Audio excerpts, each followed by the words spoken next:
Ustedes habrán escuchado que yo soy Carlos Sánchez Berzaín, soy abogado, político, politólogo, tengo unas cuantas maestrías en ciencia política, en sociología, he sido secretario ejecutivo de un partido, 5 veces ministro, parlamentario, jefe de la oposición, ahora soy un exiliado político y soy, además de eso, profesor universitario y abogado, doctor en leyes. Entonces, mucho gusto conocerlos. Tengo el altísimo honor de, una vez al año, reunirme con los alumnos de la maestría de la Universidad de Salamanca, por invitación de nuestro querido amigo Jorge Santiago Barnés, para hablar un poco de política con gente que sabe de política. Me han pedido que en esta ocasión toquemos un tema que han titulado "Cómo analizar la política en América Latina". Entonces, para desarrollar esto, que va a ser básicamente una charla muy breve de media hora y una provocación a ustedes para que discutamos, para escuchar sus ideas y para que con toda libertad expresen acuerdo, desacuerdo, discrepancia o enriquezcan las ideas que les voy a dar. Hay que empezar diciendo que para analizar la política y para hablar de política, lo primero que hay que hacer es un análisis de la realidad objetiva. Corresponde entonces hacer hincapié en que vamos a mirar la realidad objetiva de América Latina. Y para eso simplemente recordar que América Latina o Latinoamérica es una región del continente americano que está definida como el conjunto de países que tienen o que provienen de las 3 lenguas romances, que son el castellano, el francés y el portugués. Por eso somos latinoamericanos. O sea que en América Latina puede inclusive entrar Quebec, que es una población absolutamente francesa, pero que en general en términos políticos se entiende América Latina por todo el territorio y la población que hay debajo del río Bravo, incluidos los países del Caribe que no son anglosajones. En ese espacio territorial es donde vamos a fijar nuestra observación. ¿Por qué yo parto de la premisa de que para hacer cualquier análisis, cualquier cuestión de carácter político hay que mirar primero la realidad objetiva? Y soy redundante en decirles realidad y objetiva, porque trato de fijar la idea de que deberíamos hacer una observación lo más empírica posible de lo que son los datos y los resultados reales que nos está brindando un determinado momento histórico. Si ustedes no son objetivos en esa observación, pueden escribir grandes novelas, pueden escribir muy buenos guiones, pueden escribir comentarios importantes, pero política no van a hacer.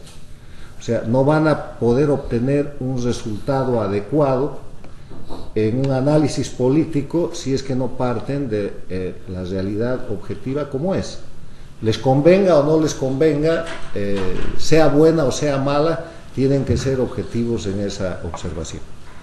Dicho esto, ¿cuáles son los parámetros que vamos a utilizar para mirar a Latinoamérica, para hacer esta observación, este análisis de la política en América Latina? Podríamos utilizar varios parámetros, voy a citar algunos. Por ejemplo, observar América Latina, analizar la política de América Latina a partir de las derechas y las izquierdas.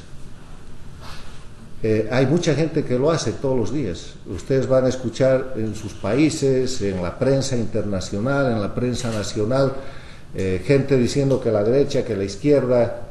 Y para mi criterio, esto de derechas e izquierdas es una terminología que está un tanto superada. Que en el mundo del siglo XXI, en un mundo en el cual los que se dicen políticos de derecha tienen que llegar al poder y cuando llegan al poder tienen que dictar y ejecutar medidas cada vez más sociales para sostenerse en el poder y para poder pensar en la renovación democrática de ese poder, y la gente que viene de la izquierda tiene que observar parámetros de economía que les den un fundamento sólido económico, tienen que respetar la libre inversión, el capital privado, la propiedad privada, la libre contratación y parámetros que antes pertenecían a la satanización de la derecha o del neoliberalismo. Hay una confusión absoluta. Pongamos un ejemplo. Chile. Chile ha estado gobernado por casi 20 años por los gobiernos de izquierda de la Concertación. Y económicamente es un país absolutamente abierto, progresista, con inversión, con tratados de libre comercio. En los cánones tradicionales, la pregunta es: ¿qué izquierda es esa? El Brasil, el Uruguay, son gobiernos de izquierda. Y son gobiernos de izquierda que cada vez quieren más inversión, quieren más mercado, quieren más desarrollo económico, y que sin embargo no por eso tienen una denominación o se dejan de dar esa denominación. Por eso yo digo, esto de las derechas y las izquierdas está desfigurado por la realidad objetiva. Puede ser una buena manera de hacer campaña política o una buena manera de identificar a alguna gente que es más social o que tiene una preferencia por el área de la economía o por de dónde proviene el candidato. Obviamente un Lula es más un candidato de izquierda o una Dilma Rousseff es una más candidata de izquierda que el actual presidente Piñera de Chile, que es un empresario privado exitoso. Pero insisto, para mí eso de derechas e izquierdas, hablando en términos estrictos de análisis político, es un término deformado, un término superado, que aunque sea utilizado, no serviría para hacer un análisis de la política en América Latina. Aparte de que usted que está superado izquierda y derecha, ¿también considera que está superado una terminología como socialdemocracia, liberales? No, te estoy hablando de derecha e izquierda, eso, derecha e izquierda. Yo creo que es una terminología, insisto, lo de derechas y lo de izquierdas, deformada además. ¿Cómo se podría, y lo vamos a discutir después, yo les voy a dar la palabra, cómo podrías tú establecer cuáles son las notas características de la derecha? Te las he dado yo, las ejerce la izquierda, porque necesita estabilidad económica. O cuáles son las notas características de la izquierda, que es más social, que busca, está también manejada por los gobiernos del otro lado. Estoy hablando de América Latina, no estoy hablando del proceso europeo, donde también hay esa desfiguración, pero con otros parámetros, con otras características. Otro de los parámetros que pudiéramos utilizar para hacer un análisis es el de los resultados económicos. Mirar América Latina y decir, a ver, qué países tienen estabilidad, qué países tienen crecimiento, cómo está el déficit, cómo está la deuda externa, cómo está la inflación, cuál es el proceso de estabilización. Pero me temo yo que sería un parámetro incompleto, es una parcialidad. Otro parámetro sería el aspecto social, los resultados o avances sociales, para mirar desde otro lente y decir cómo está la salud, la educación, el nivel de empleo, la lucha contra la pobreza, la lucha contra la desigualdad. Hay un parámetro adicional que se usa mucho, que es el de la seguridad, el crimen, la seguridad ciudadana, que afecta de manera importante a países de la América Latina, independientemente de la tendencia política que los gobierne. Hay presencia del narcotráfico, hay presencia de las maras, hay presencia de las pandillas, hay la criminalidad callejera, es un parámetro. Otro parámetro que va ganando espacio en la América Latina desde hace bastantes años es el tema de la transparencia y la corrupción. Una de las cosas que reclama más la ciudadanía es la corrupción de los políticos, la corrupción de los gobiernos, la falta de transparencia, la rendición de cuentas, el accountability de los americanos, que es una de las zonas grises todavía en la política latinoamericana. Otro parámetro sería el de la institucionalidad, bancos centrales independientes, contralores independientes, fiscales independientes, la justicia en América Latina es independiente, el manejo de las diferentes instituciones que hacen al Estado, que tiene que brindar servicios y que tiene que brindar la atención adecuada al ciudadano. Hay un parámetro inclusive que está en estos días muy de moda y es el de la felicidad de la gente. ha aparecido un estudio, una encuesta, que ustedes la han debido ver en los medios de comunicación, que dice que América Latina es de los territorios, de los continentes más felices del mundo. El grado de felicidad más importante es el de Costa Rica, no hay ninguno aquí. Y después Venezuela tiene un importante grado de felicidad, porque han ido a encuestar a la gente y le han dicho, ¿cómo te sientes tú? Feliz.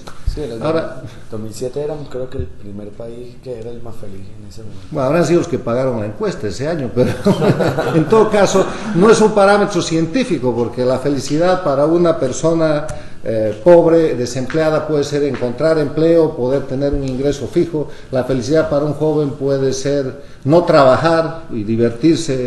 La felicidad para un anciano puede ser tener un buen servicio médico.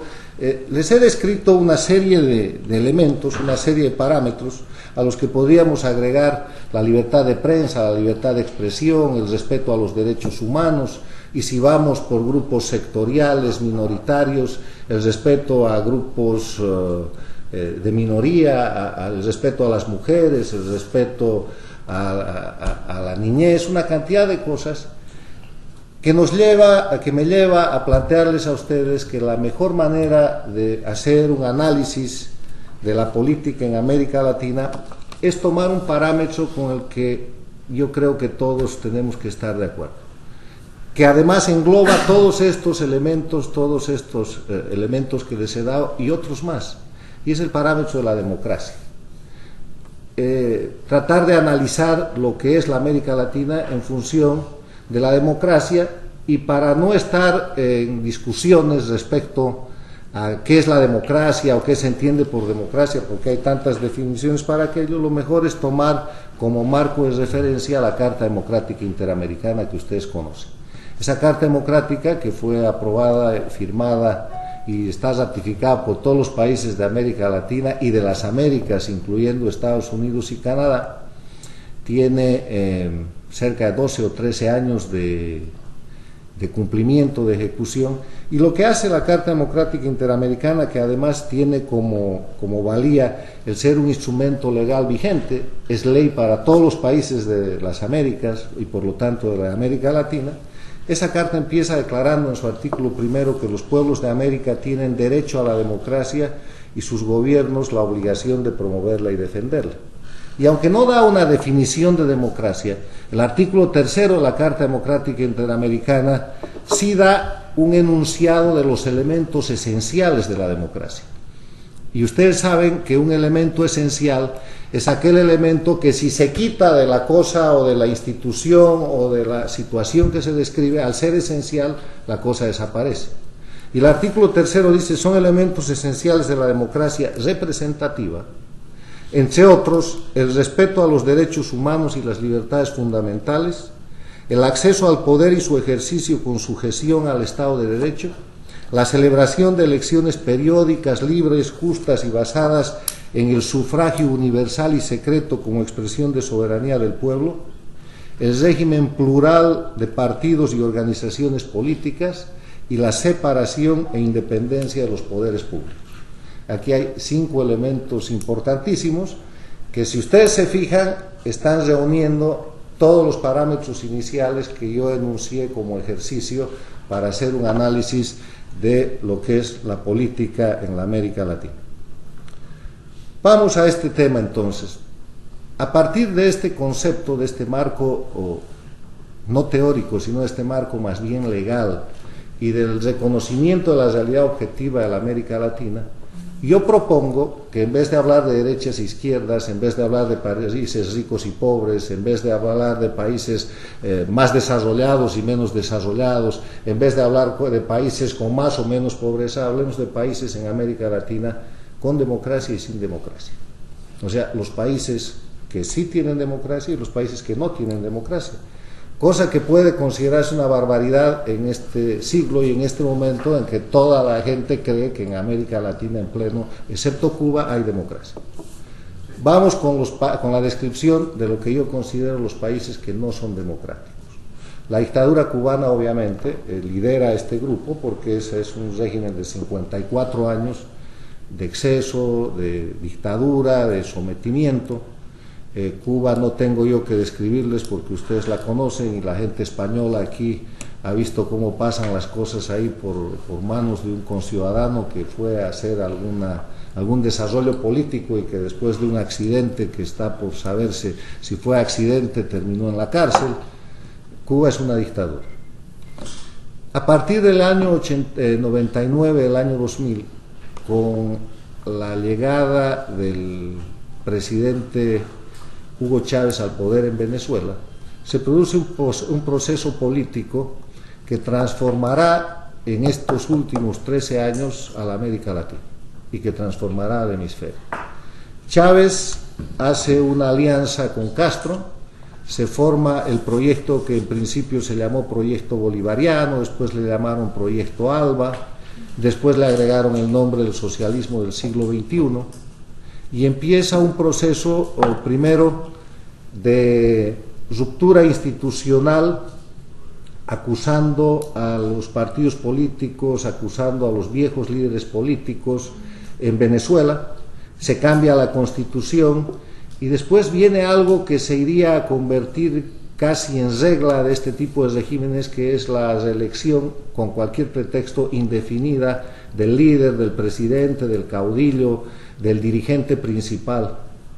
Se establece algo que yo denomino una franquicia, la franquicia del socialismo del siglo XXI, que se repite en Venezuela, que se repite en Bolivia, que se repite en el Ecuador, que se repite en Nicaragua, que tiene tropiezos en Honduras, donde después de un incidente calificado como un golpe de Estado, el socialismo del siglo XXI retrocede, que no tiene penetración en el Paraguay, que penetra a medias en la Argentina y que en realidad queda ahí, que intenta un ejercicio electoral en el Perú, con poco éxito en 2 ocasiones, y que configura 2 Américas, una América que sí cumple con los parámetros de la democracia descritos con los elementos esenciales planteados por la Carta Democrática Interamericana, y otra América felizmente más pequeña, felizmente con menos países, que incurre en violación cada vez más extendida y cada vez más agresiva de esos elementos esenciales de la democracia. ¿Qué es lo que pasa en función del elemento que hemos escogido, democracia, para hacer este análisis de la política en América Latina? Lo que ocurre es que estos países del socialismo del siglo XXI, liderados por Chávez, con Castro y con los otros liderazgos de la región, son países que cambian su institucionalidad, cambian su constitución política del Estado. Tratan de desarrollar un nuevo constitucionalismo latinoamericano asesorados por constitucionalistas de la Universidad de Valencia, de España, que se ha escrito mucho sobre eso, se han hecho planteamientos y que para los datos concretos terminan escribiendo las constituciones de Venezuela, Bolivia y Ecuador. En Nicaragua hay una distancia un poco más larga, los constitucionalistas de Valencia no han intervenido tan directamente. ¿Qué características tiene ese nuevo constitucionalismo? Primero, la Constitución es casi una ley ordinaria que puede ser cambiada por la voluntad del pueblo cada que es necesario, es un instrumento de un proceso revolucionario, y lo que más se cambia en la Constitución son las atribuciones que tiene el presidente de la República, que cada vez tiene más atribuciones, es la capacidad o la facultad de que ese presidente sea reelegido, primero por una vez, después por una vez más. Acuden al artificio de decir, bueno, como cambiamos la Constitución la vez anterior no se cuenta esta, en todos los países, y después siguen haciendo la reelección. Tiene como característica la concentración del poder y la ruptura de la independencia de los poderes del Estado, al punto en que se llega a la desaparición del sistema, y además se trata de desconocer doctrinalmente lo que es un sistema de separación de poderes. El presidente del Ecuador, Rafael Correa, expone su punto de vista político y doctrinal en varios eventos de prensa y dice: yo lo que le quiero explicar al pueblo del Ecuador es que el presidente es el jefe de Estado, y el jefe de Estado no solamente es el jefe del Poder Ejecutivo, es el jefe del Poder Ejecutivo, del Poder Legislativo, del Poder Judicial, del Poder Electoral, de la Contraloría, de los militares, de la Fiscalía, bueno, es el jefe de todo. O sea, el poder soy yo. Y lo dicen y lo sostienen y lo ratifican. Entonces ahí desaparece el elemento este de la separación de poderes. Pero además de eso hacen de los órganos electorales mecanismos supeditados a su autoridad, y ahí empieza a aparecer la sombra del manejo electoral. Toman el poder por elecciones y se sostienen por elecciones, y a partir de las elecciones se mantienen con la vestimenta de democracia, pero una democracia que solamente son elecciones y que se aleja muchísimo de lo que es el proceso o la caracterización de la democracia misma.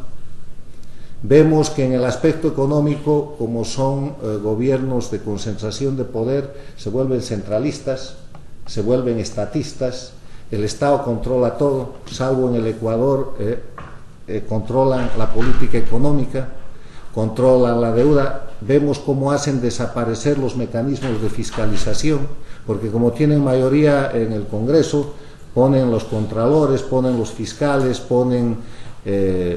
tienen los jueces, empiezan a utilizar la justicia como un mecanismo de persecución, amedrentamiento o simplemente represión política.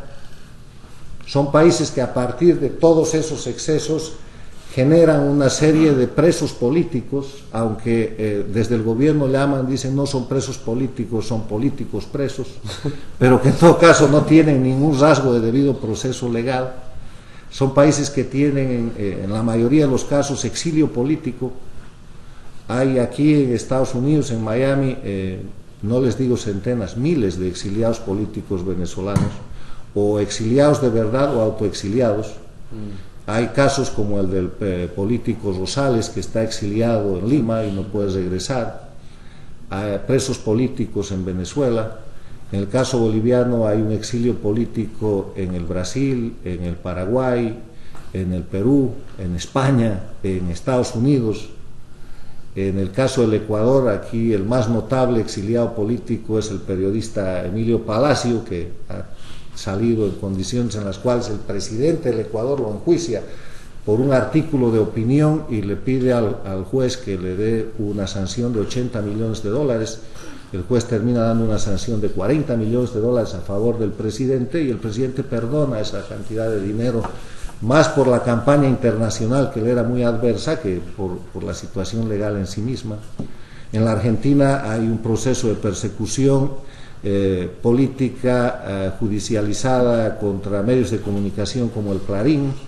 Hay una intervención de algunos niveles de la justicia, la presión es más tenue, hay todavía una institucionalidad más fuerte. Entonces vemos un conjunto de países que desde el punto de vista de los derechos humanos, que desde el punto de vista de las libertades, la libertad de prensa está totalmente acotada. El caso de Globovisión en Venezuela, el caso de los canales de televisión confiscados a empresarios privados en el Ecuador, TC Televisión y Gama Visión, o el caso del Universo en el Ecuador, o el caso de los periodistas muertos y desaparecidos en Bolivia, o el dinamitazo de las antenas de televisión, de redes de televisión, o el simple proceso de compra de medios de comunicación que hace el socialismo del siglo XXI en todos estos países, porque cuando no pueden quitar, compran los medios de comunicación. La libertad de prensa está terriblemente acotada, y además eso lleva a un régimen de autocensura. Ayer nosotros teníamos un coloquio en el Inter-American Institute for Democracy, donde recibimos al periodista ecuatoriano Jorge Ortiz, un gran presentador de televisión por casi 30 años. Hoy día no tiene trabajo, porque el canal que le dé trabajo no tiene propaganda, y como el Estado es el contratista más importante de la propaganda, este señor está desempleado. Escribe en algún periódico, en alguna cosa, y la gente que quiere seguir un poco teniendo empleo y apareciendo en este tipo de países en temas de prensa, desde el lado empresarial y desde el lado periodístico están obligados a una discreta pero razonable autocensura. Ahora, si ustedes miran el tema desde el punto de vista económico, el único país del Pacífico en la América que no tiene tratado de libre comercio con Estados Unidos es Ecuador. Hasta Nicaragua tiene tratado de libre comercio y lo aprovecha muy bien. Todos estos países han desarrollado un discurso antiimperialista, se han proclamado socialistas, se han proclamado de izquierda, han llevado en general a su país a una situación económica muy delicada.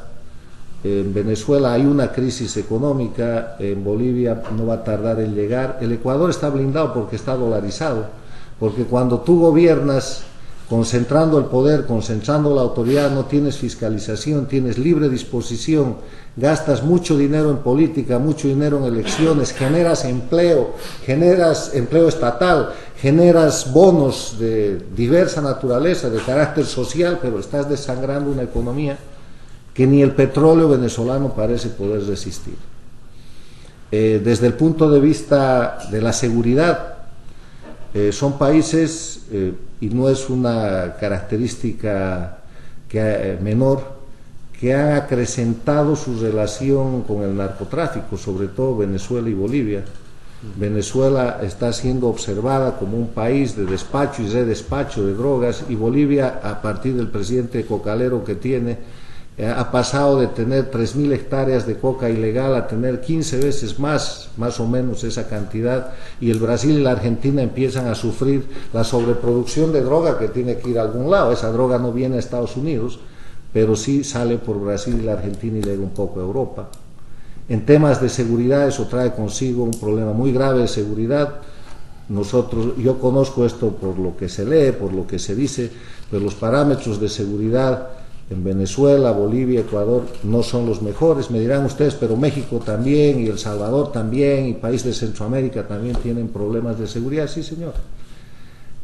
Pero hay este tipo de inconvenientes. Entonces, la descripción que les hago es la de mirar, y si quieren mirar crecimiento económico, el momento económico para la América Latina en los últimos 10 años, en los últimos 7 años, es un momento maravilloso, porque a partir del consumo de la China y de la India, los precios de los productos, de los commodities, de los minerales, del petróleo, han subido muchísimo, y las economías se han vuelto buenas economías. Frente a la crisis europea, la América Latina es un territorio que tiene un progreso importante. Pero si ustedes miran el 8 o 9% de crecimiento del Perú, versus la crisis que hay en Venezuela, versus un 1,5% o un poquito más de crecimiento poco claro que se presenta en Bolivia, o si ven el desarrollo petrolífero o petrolero de Colombia, que hace 10 años tenía la misma producción que el Ecuador y hoy día produce 3 veces más petróleo que el Ecuador, y el Ecuador sigue produciendo lo mismo que hace 10 años. Si ven la inversión externa que han podido traer los países de la América democrática, que han podido llevar a sus territorios, y ven las nacionalizaciones en el otro lado que se producen o en Venezuela o en Bolivia o en el Ecuador, y además el anuncio de los gobernantes de esos países que el nacionalizar es un derecho político que a ellos les asiste y que lo pueden producir en cualquier momento, van a ver que la diferencia entre países democráticos y no democráticos no solamente es política, no solamente es económica, pero que la podemos resumir en un concepto, que es el concepto de la previsibilidad. Cuando en un país hay democracia y se respetan leyes, se respetan derechos, se respetan instituciones, se respetan libertades, es un país previsible. Sabes cuándo va a haber elección, sabes que la Constitución no va a cambiar, sabes que en la próxima elección o en la subsiguiente el presidente se tiene que ir y se va a ir. Sabes que vas a elegir un contralor de la República cada 6 o 8 años, que vas a tener un fiscal, sabes cómo van a venir los jueces, sabes que si un juez prevarica o administra mal la justicia lo puedes denunciar, hay en general un mecanismo de control de constitucionalidad, si tienes bienes, tienes propiedad o tienes inversión, sabes que puedes en protección de tu inversión acudir a una autoridad, a un juez que va a ser más o menos imparcial y que te da algún grado de seguridad. Previsibilidad. Y los otros países, los no democráticos, son los países donde un poco todo lo posible es imposible y todo lo posible es todo lo posible es imposible y todo lo imposible es posible. Son países imprevisibles, donde ya ahora más o menos se piensa que obviamente Evo Morales no puede, pero el 2014 en la elección se va a reelegir, como lo ha hecho Correa, que la próxima elección Correa ya no se podría reelegir, pero va a haber un cambio constitucional y el pueblo lo va a aclamar y va a haber un referéndum o alguna cosa que cambie esa constitución y se va a reelegir. El presidente Chávez se acaba de morir cuando estaba reelecto para cumplir 20 años de mandato, al término de los cuales seguramente con buena salud se hubiera podido reelegir. Entonces, yo les planteo este parámetro de países democráticos y no democráticos para dar una ojeada a lo que es la política en América Latina. Y en función de eso ustedes pueden ver lo que es la dirigencia, lo que son las campañas políticas, lo que es el ejercicio de la política, lo que es el ejercicio de la prensa, lo que es el ejercicio de cada una de las profesiones a la que ustedes están dedicados. En los países democráticos hay un ambiente mucho más grande, mucho más favorable, mucho más previsible para que todos ustedes desarrollen su actividad. Si quieren ser diputados, si quieren ser alcaldes, si quieren ser concejales, si quieren ser asesores electorales, si quieren ejercer la prensa, si quieren ser abogados, en los países en democracia tienen espacio. En el otro lado, la abogacía prácticamente ha desaparecido porque se ha roto con la colegiatura independiente. Los abogados, en vez de enjuiciar, ahora son enjuiciados. Gran parte de los exiliados son abogados, gran parte de los presos son aquellos. Lo que tienes que hacer es ser juez o fiscal, pero tienes que responder a lo que el gobierno pida en determinados asuntos. La ley ya no Entonces, esta es la descripción que yo les hago de las Américas. ¿Qué es la buena noticia? La buena noticia es que los países no democráticos son una minoría. Si ustedes miran el territorio, la población, el número de países, van a ver que en América Latina hoy día son más los países exitosos. México es un país exitoso, Colombia es un país exitoso, Panamá es un país exitoso, Costa Rica es un país exitoso, El Salvador es un país exitoso, Chile es un país exitoso, el Perú es un boom, el Uruguay es la Suiza latinoamericana, el Brasil está ascendiendo a niveles de ser un país del primer mundo, está entre los grandes, el Paraguay es un país exitoso. No quiero dejar de mencionar a nadie, pero para no enumerar los países exitosos, les quiero decir que los países en crisis, o con crisis muy próximas, crisis económicas, crisis políticas, crisis sociales, crisis de seguridad, crisis de Estado, son los países que agarraron la bandera del nombre que le quieran poner, socialismo del siglo XXI, ALBA, proyecto bolivariano, la bandera no democrática. La bandera de poner al líder o al individuo por encima de la ley, porque la democracia es fundamentalmente el Estado de Derecho, el gobierno de las leyes, y el momento en que un individuo, cualquiera sea, se pone por encima de la ley, se acabó la democracia. Y ustedes pueden recordar innumerables discursos del presidente Chávez, del presidente Correa o de Evo Morales, el que más me acuerdo es el de Evo Morales, que declara a la prensa y le dicen, pero esto es ilegal, dice, pero no importa, yo le meto nomás y después los abogados lo arreglan. Y ya me harán alguna ley para que esta cosa se arregle. Bueno, entonces en el le meto nomás se terminó la democracia y se terminaron las garantías, la seguridad de futuro y la forma de vida de la gente. Reitero y vuelvo a la buena noticia, la mayoría de los países de América Latina van bien, y estos países que están entrando en crisis o que van a entrar en crisis, Venezuela ya es un país en crisis, tiene una crisis política muy seria, producida entre otras cosas por la muerte de su líder y caudillo, el presidente Chávez, por una sucesión llena de sombras y de cosas oscuras y de cosas que están todavía por verse, por aclararse y por pasar. Tiene una devaluación, tiene una crisis económica, tiene una crisis de seguridad. Los otros países van a seguir, porque donde no hay transparencia, donde no hay previsibilidad, donde hay personas por encima de la ley, de nuevo, no hay posibilidad sino de crisis. Entonces, mi análisis, para concluir, de la América Latina, es que políticamente la América Latina va más bien que mal, pero mucho más bien que mal. Es un área en crecimiento, es un área en fortalecimiento de la democracia, Es un área en la cual hay muchísimas dificultades, sigue habiendo pobreza, sigue habiendo desigualdad, pero curiosamente en los países que han elegido el camino de la no democracia no se ha superado la pobreza más rápidamente que los que sí. El Perú ha cerrado mucho más rápidamente la brecha de desigualdad que Venezuela o que Bolivia. El Uruguay ha avanzado muchísimo más en la derrota de la pobreza que cualquiera de estos otros países.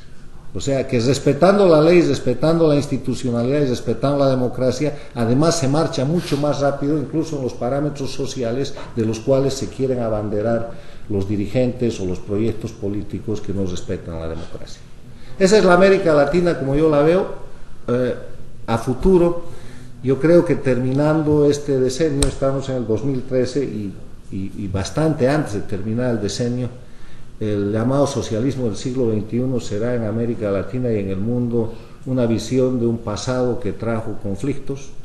Tendremos a los países, a todos los países en el rumbo de la democracia, incluida la Cuba que hoy día está dictatorial, y tendremos un proyecto continental basado más en principios y valores universalmente reconocidos, que son estos que hemos venido manejando y que ustedes conocen: libertades, derechos humanos, ejercicio de las posibilidades de desarrollo del individuo, con una presencia importante del Estado, pero con un ejercicio de la libertad que esté fundamentado en el respeto esencial a la ley. Esa es mi opinión. Abrimos el debate, siéntanse libres de opinar, de estar en desacuerdo, de mejorar el planteamiento que les he hecho. No es esto una tesis cerrada, esta es una tesis en desarrollo, porque como en toda materia social las cosas cambian, pero este es un desarrollo de más de 10 años. La exposición que les he dado recoge elementos de la realidad objetiva que son todos absolutamente verificables y que los podemos discutir. Entonces, ustedes piden la palabra, les pido nada. Nosotros en estos días tuvimos una conferencia con también un señor que es exiliado boliviano, y él señalaba que, bueno, que todo lo que usted señala del abuso de poder y todo esto, pero también que, bueno, que las causas de eso eran la desafección a los políticos, los partidos políticos y la crisis que se genera en Bolivia y que también se genera en Venezuela. Entonces mi pregunta es, usted como dirigente político, ¿cuál es su lectura de eso? ¿Por qué, por lo menos en Bolivia, se llegó hasta ese caos? ¿Y por qué se llegó incluso a que personas no vinculadas al sector político sean muchas veces las que dirijan esa oposición bastante desorganizada? Bueno, parte del proyecto de Castro y Chávez, parte esencial del proyecto era el de destrozar la democracia. Y para terminar con la democracia tú tienes que acabar primero con los partidos políticos. Si tú te fijas, los países no democráticos ya no hay partidos políticos. Los países que tienen éxito en la democracia, que son la mayoría, tienen partidos políticos razonablemente sólidos, razonablemente institucionalizados. Otro elemento que han usado es el asesinato de las reputaciones. Han acabado absolutamente con todo lo que era la clase política, acusándola de cualquier hecho que busque o que logre destrozar el prestigio que podían haber tenido. Ahora, yo les digo una cosa en función de eso. En mi país, Bolivia, donde uno de los discursos que se usa es ese de decir, es que los políticos eran muy malos, es que ellos generaron la situación. Claro. Ese ejemplo equivale a tratar de justificar ante un juez la violación de una mujer, de una persona, alegando que tenía la falda demasiado corta, que las piernas eran demasiado buenas, que la niña era muy simpática. El crimen de la ruptura de la democracia no tiene justificación. Si hay un partido político que lo hace mal, si hay un dirigente político que es corrupto, gánenle la elección al dirigente, al partido político que lo hace mal, no lo derroquen. Metan a la cárcel y procesen al dirigente político corrupto, pero no generalicen. Porque además en ese parámetro ha resultado que los gobernantes del socialismo del siglo XXI, que tenían que luchar contra la corrupción, que tenían que ser ejemplo de transparencia y de eficiencia, son muchísimo más corruptos que los gobiernos anteriores. Los nuevos ricos, ¿dónde están? En los gobiernos de Evo Morales, de Correa, de Chávez. ¿Dónde está la corrupción vinculada al narcotráfico? En esos gobiernos. ¿Dónde está el origen de un reclamo cada vez más intenso que empieza a haber en las poblaciones, pero que no tiene articulación política? Ahora, ¿y por qué no tiene articulación política? Porque la persona que haga oposición en serio en uno de estos países está condenado a un juicio, está condenado a una persecución. Mañana te van a acusar, si no te acusan de asesinato, te acusan de ladrón, te acusan de atentados contra el Estado, lo que sea. Gran parte de los exiliados políticos bolivianos no son políticos, son empresarios, son periodistas, son gente que hablaba mal de los anteriores gobiernos, pero que con los nuevos gobiernos les fue peor. Porque los anteriores gobiernos habrán sido malos, pero les respetaban la ley, las garantías fundamentales, no los perseguían políticamente, podían reclamar, podían ejercer su profesión. Aquí se metieron a hacer lo mismo y terminaron en el exilio. Entonces, yo no voy a decir que los gobiernos previos al socialismo del siglo XXI, en Bolivia, en Venezuela, en el Ecuador, fueron grandes gobiernos. Eran gobiernos que estaban enmarcados con todos sus defectos en un marco de institucionalidad aceptable, y además había una gran diferencia. Eran gobiernos que al término de la década de los 90, principios de la década del siglo XXI, manejaban países en crisis económica. América Latina estaba en crisis el año 2000. Los minerales no valían nada, el petróleo valía la quinta parte de lo que vale hoy día, y no los estoy justificando. Lo único que yo digo, no generalicen. Las generalizaciones son absolutamente perniciosas. Si hay gente a la que hay que reclamarle responsabilidad, pues hay que hacerlo. Es decir, que hay países que son democráticos, yo soy de México, y que por cuestiones de poder siguen haciendo persecuciones, hacen persecuciones políticas. Pero tienes la posibilidad de reclamar. Yo no conozco exiliados mexicanos, conozco braceros mexicanos, conozco migrantes ilegales mexicanos, pero no conozco exilio mexicano.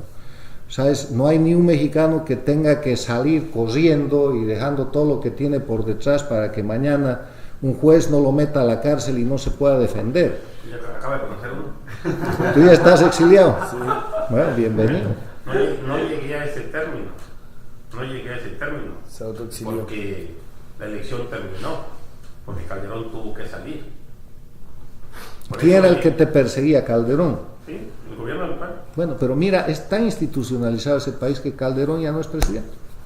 Hay otro presidente que parece que le va bien. Si tu país fuera realmente malo, tan malo como Venezuela o como Bolivia, para poner el ejemplo de uno, Calderón se hubiera reelegido. Calderón hubiera hecho algún enjuague, hubiera hablado del nuevo constitucionalismo, hubiera armado un referéndum y hubiera echado la máquina a correr con o sin éxito para reelegirse. Pero ustedes han tenido una guerra civil para que el voto sea efectivo y no haya reelección. O sea, han superado esa etapa, está en la historia de México. Pero eso quiere decir institucionalidad. Ustedes están mejor que los otros países. Este presidente, ¿sabes cuándo se va? Estamos mejor que los otros países. Pero se han perdido muchas de las instituciones en estos dos sexenios de la derecha del PAN. Se han perdido muchas de las instituciones, y una de las instituciones que se perdió completamente fue la de la seguridad, los cuerpos de seguridad. Aceptando que eso sea cierto, tienes un proceso democrático en curso en el cual eso se puede recuperar. Si tú estás en esa situación, yo te aconsejo que contrates un buen abogado y demandes, y encima vas a tener una reparación. Pero a cualquiera de los exiliados venezolanos de aquí, o ecuatorianos o bolivianos, ¿a quién le van a reclamar? O sea, hay diferencias, ¿sabes? No, claro, entonces, nada es igual. Por eso, pero nada es igual. La raya de la diferencia es la democracia y la no democracia. Yo creo que los países que pasan esa raya son los países en los cuales el gobernante se pone sostenidamente por encima de la ley. No voy a negar que en el resto de los países puede haber un gobernante que en un acto determinado se pasa por encima de la ley, lo demandan, hacen cosas, lo corrigen. Ese es el ejercicio del poder y de la oposición y de la democracia. Pero cuando no puedes hacer eso, o por hacer eso vas preso o tienes que salir corriendo, ya se acabó la democracia. O sea, lo que les estoy planteando para dividir de alguna manera, para discutir políticamente sobre América Latina, el eje de contradicción, para usar términos marxistas, no es más derechas e izquierdas, no es más ni siquiera liberales y progresistas, es democracia y no democracia hoy día.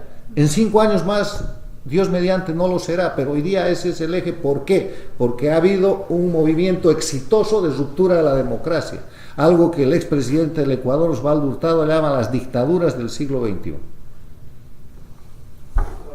Coincidiendo con lo que dice Ricardo, yo creo que acá se lo ve a los países en base al crecimiento económico, en un número, no en la realidad de cómo se vive dentro del país. Por ejemplo, en Argentina, ahora estos últimos años no estamos creciendo como veníamos creciendo en la tasa china, pero en Argentina ha cambiado el nivel de vida de la gente más desfavorecida. Yo, por ejemplo, me estoy en contra del kirchnerismo, yo me estoy en el radicalismo en Argentina, pero tengo que decir lo que es real, es que Argentina está mucho mejor hoy. Si bien hoy, por ejemplo, estamos en un proceso inflacionario, pero en general el país está bien, tenemos las instituciones que funcionan, como usted había dicho, porque nosotros, por ejemplo, la Corte Suprema... Los tribunales federales funcionan bien en general en Argentina. El problema sí es un poco en las provincias, porque en las provincias sí hay gobiernos que están eternamente... Pero yo creo que hay que ver también, creo que digamos, el liberalismo y de cómo se lo ve desde acá a los países de Latinoamérica, tiene que hacer una autocrítica. ¿Por qué? Cuando gobernó el liberalismo en los 90 de América Latina, en la agenda no estaba los más desfavorecidos. Que lo único bueno del socialismo del siglo XXI es que lo puso en la agenda de todos los gobiernos a la gente, con menor recursos.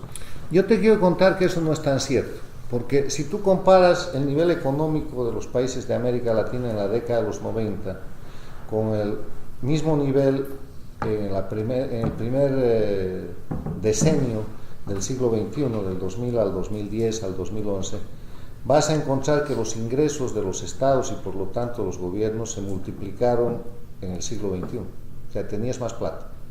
La segunda cosa, el liberalismo que tú llamas que gobernó en la década de los 90, fue un liberalismo en muchos países de carácter social.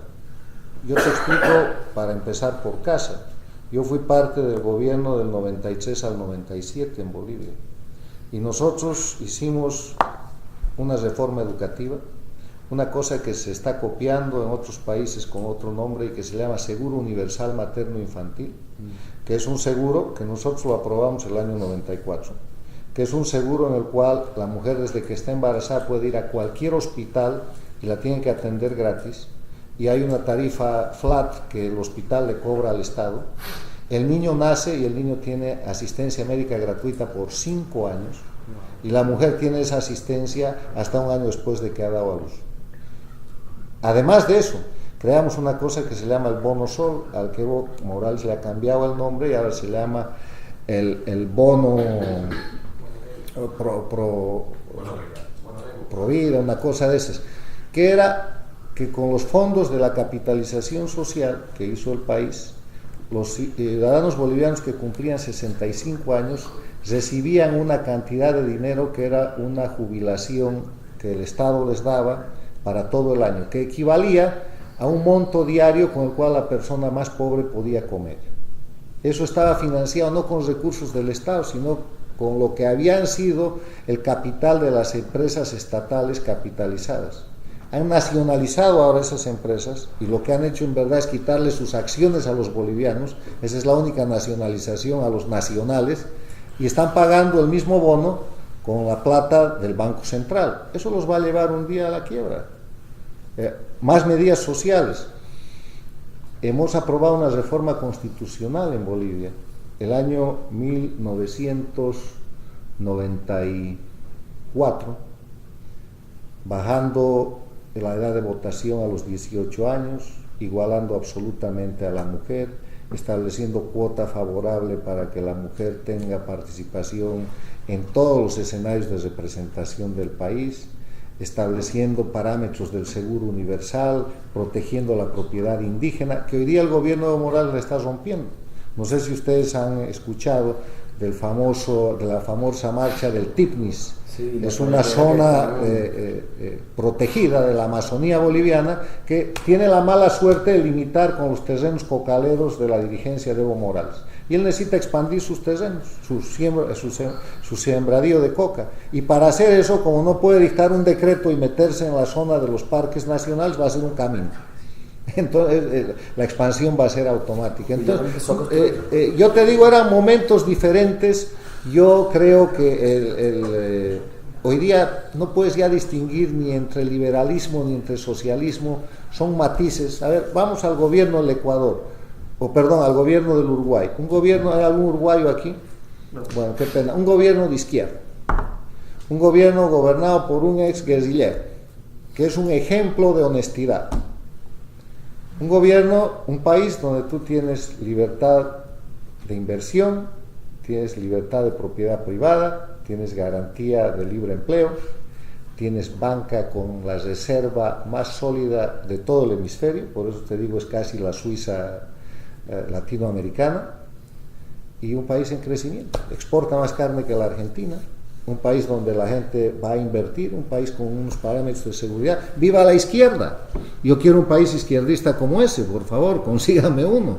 Pero mira Chile, va a ganar la próxima elección la concertación de izquierda de nuevo, porque este gobierno que llaman de derecha ha sido políticamente ineficiente. Económicamente le va muy bien, pero políticamente no sabe manejar.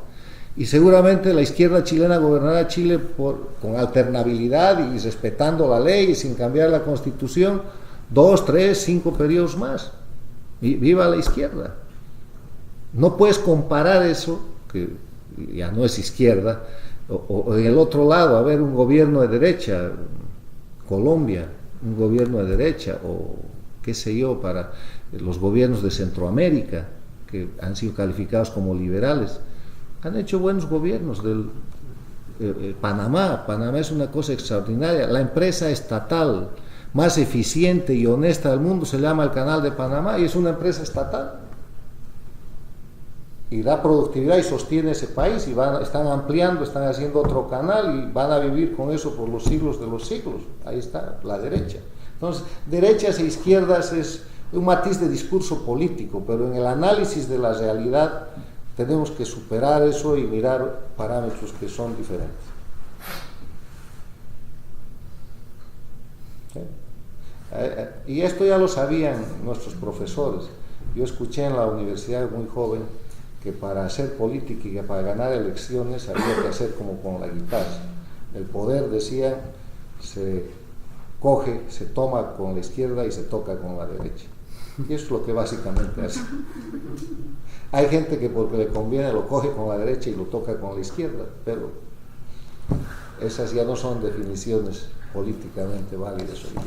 Y ustedes que son jóvenes lo van a vivir. Un rato va a llegar otro parámetro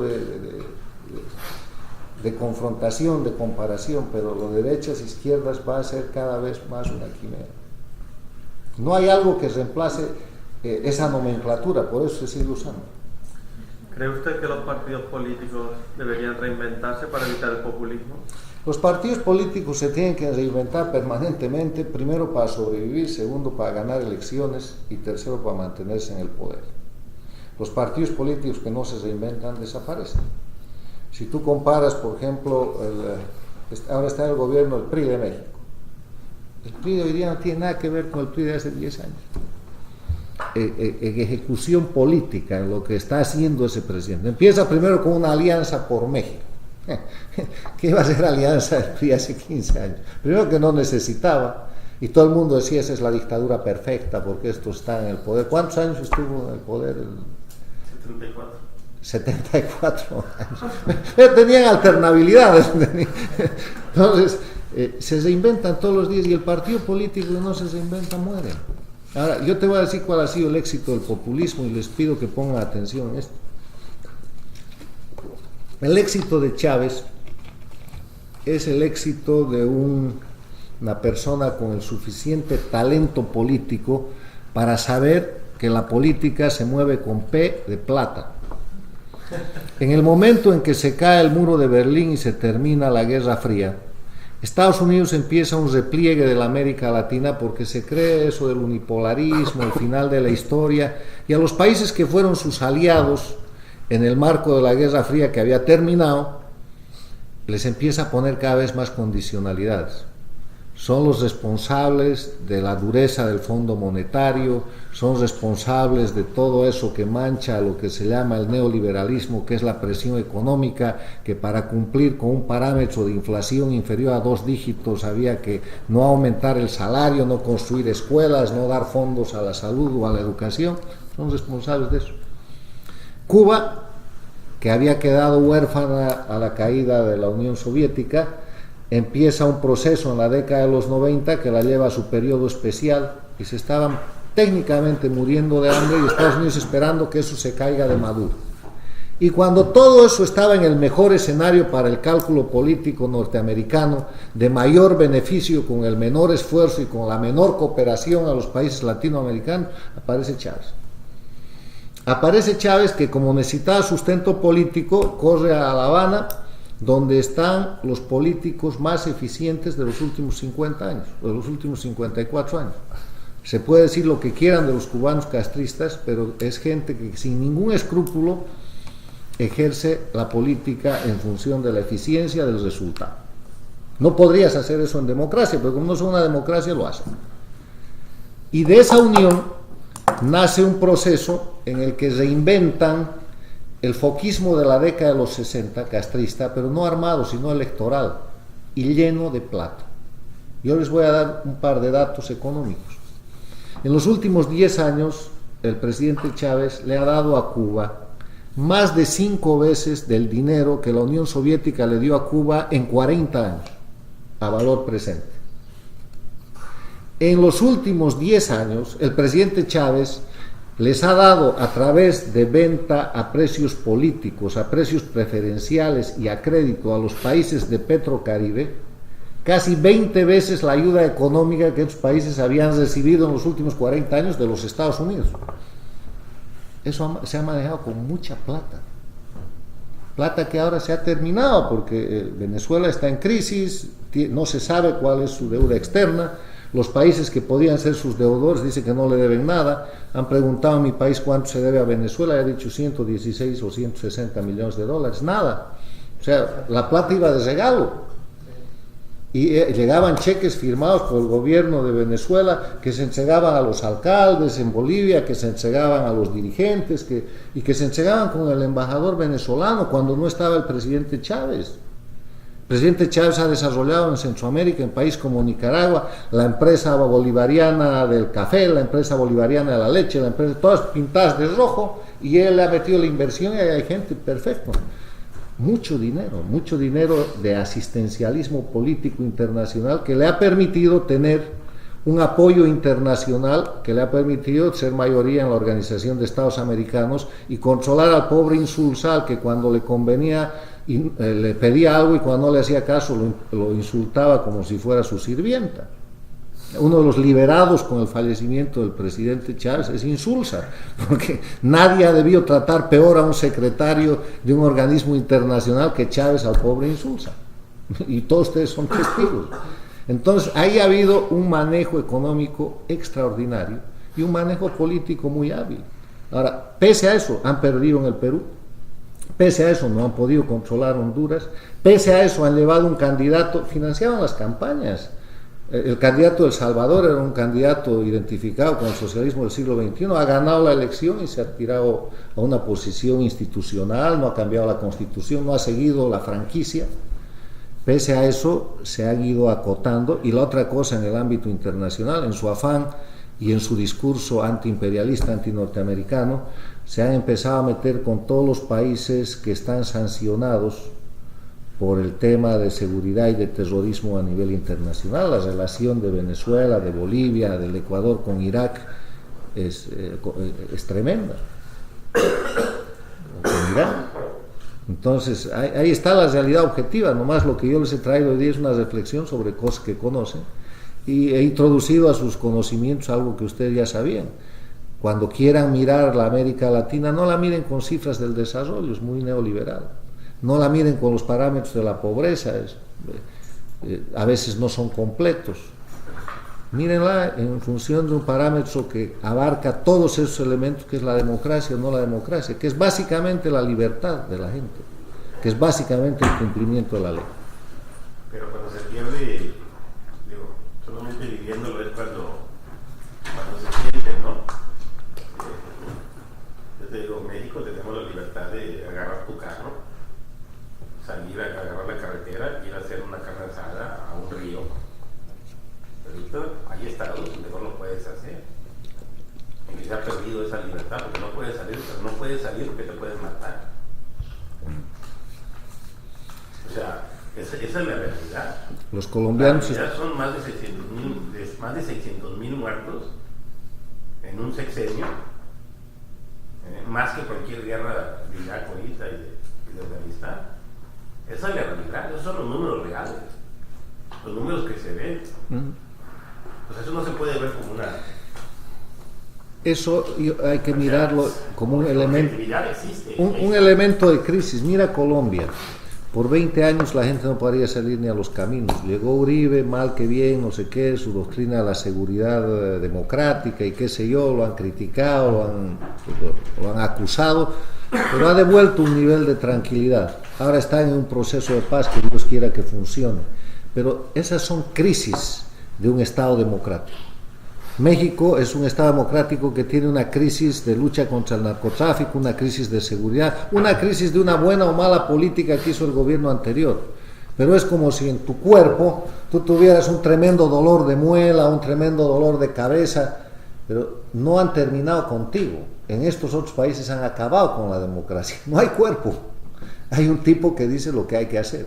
Y para eso tiene ventrílocos. El Poder Judicial, el Poder Legislativo, el Fiscal, la prensa. Esa es la diferencia. Sí, señor. Una pregunta. ¿Hacia dónde van los países que pertenecen al bloque del socialismo del siglo XXI sin la P de carisma de Chávez? Una crisis acelerada. A donde iban siempre, pero más rápido. Más rápido. Mira, yo creo que ustedes van a ver un proceso electoral muy compulsivo en Venezuela. Seguramente ganará Maduro, pero no tengas duda que Maduro no termina ese mandato presidencial. Los elementos de crisis son muy grandes. Ahí va a haber, y no porque la oposición lo vaya a derrocar, el chavismo va a explotar. Hay demasiada tensión ahí adentro. Es como cuando, poniendo el ejemplo, se muere un padre rico y deja varios herederos, todos quieren la fortuna. Y aunque sea mucho, quieren más. Y eso termina en pleito. Ahí van. Y en Bolivia tienen la crisis de seguridad por el narcotráfico, tienen la crisis de que es un país con subvención al petróleo. Ha de venir una crisis económica más pronto que tarde. El petróleo que vende el gobierno boliviano en Bolivia, que Bolivia no produce sino importa, Chávez ayudaba, tiene el precio del año 2007. Ecuador está económicamente blindado por el tema de la dolarización, es un país dolarizado, pero es un país que tiene riesgos importantes en cuanto al exceso de poder del presidente, que ahora tiene todos los poderes y además ha ganado mayoría absoluta en el Congreso. Ese blindaje del que usted habla, por ejemplo, creo que surgió Argentina, cuando estaba, digamos, en el 1 a 1 en la convertibilidad, después se salió devaluando la moneda. Me parece que, por ejemplo, Ecuador en ese caso sí está blindado, pero su crecimiento es menor. ¿Y qué pasa, por ejemplo, con España? España no puede hacer eso porque está dentro de la zona euro, tendría que salir de la zona euro y volver a tener su moneda para generar competitividad de su economía. Entonces me parece que ese blindaje se lo puede ver como algo positivo de un lado, pero tiene un gran componente negativo de no tener la posibilidad el país propiamente de evaluar su moneda cuando sea necesario. Sí. Ahora, yo no creo que tú necesites devaluar tu moneda. El mejor sistema para una moneda es el del libre mercado. Bolivia tuvo una hiperinflación mayor a la de la Alemania en la Segunda Guerra Mundial. En el año 1985 el presidente Paz Estenssoro agarró y en vez de devaluar puso un bolsín que es un mecanismo de bolsa en el Banco Central donde todos los días se cotiza la moneda de acuerdo a la oferta y la demanda. Entonces no tiene que salir el gobierno con su bolígrafo malvado y foto en primera página a decir hoy día el dólar ya no vale 6 sino 6.05 o 6.50 o 7, lo hace el mercado. Y en función de eso había otra medida que hacía lo mismo con el petróleo en base a una canasta de crudos del Golfo de México. Llega Evo al poder y dice esto del petróleo es muy neoliberal, lo vamos a mantener fijo. Lo aplauden, pero hoy día tiene un déficit de más de 1.200 millones de dólares al año, en un país con un presupuesto de 7.000 millones de dólares. Entonces es muy delicado. Y yo no creo en las devaluaciones, yo creo en que en ese campo países como Chile, de nuevo Brasil, Uruguay, Colombia, son el ejemplo. Mira a la izquierda latinoamericana cómo maneja sus monedas. Bueno, seguro, pero la moneda brasilera sube y baja de acuerdo al mercado, pero sí. Son devaluaciones que, o sea, de una u otra manera son devaluaciones de la moneda, no es que tiene una moneda fija como la tiene Ecuador. Sí, pero eso que tú le llamas devaluaciones, a veces son valuaciones, a veces son devaluaciones, es el mercado. Y eso le hace bien a su economía, porque la mantiene competitiva para exportar, para importar, sobre todo para vender. El Ecuador, tu opinión sobre el Ecuador es perfecta. Están blindados, pero eso a veces puede ser una cadena de fuerza, ¿no? Y eso ya respondiendo a eso también pasa con el euro y con el dólar. Cuando en el peor momento del euro se depreció y estaba casi igual con el dólar. Entonces, no es que tampoco... Sí, no, pero una cosa es para la economía para afuera y otra cosa es, por ejemplo, España. ¿Cómo hace? Tiene que hacerse más competitivo, pero no... Y para eso, más ajuste y así no va a ningún lado. Eso es liberalismo puro, políticas neoliberales económicas. No necesariamente recorte. Pero estamos viviendo en España y estamos viendo que recorta, ya no saben qué recortar, en cualquier momento van a apagar las luces. Aquí yo tengo otra visión, pero es verdad, sí. Bueno, caballeros, muchas gracias. Comprobaciones sobre recortes, hablan conmigo, que en Portugal los tenemos mucho.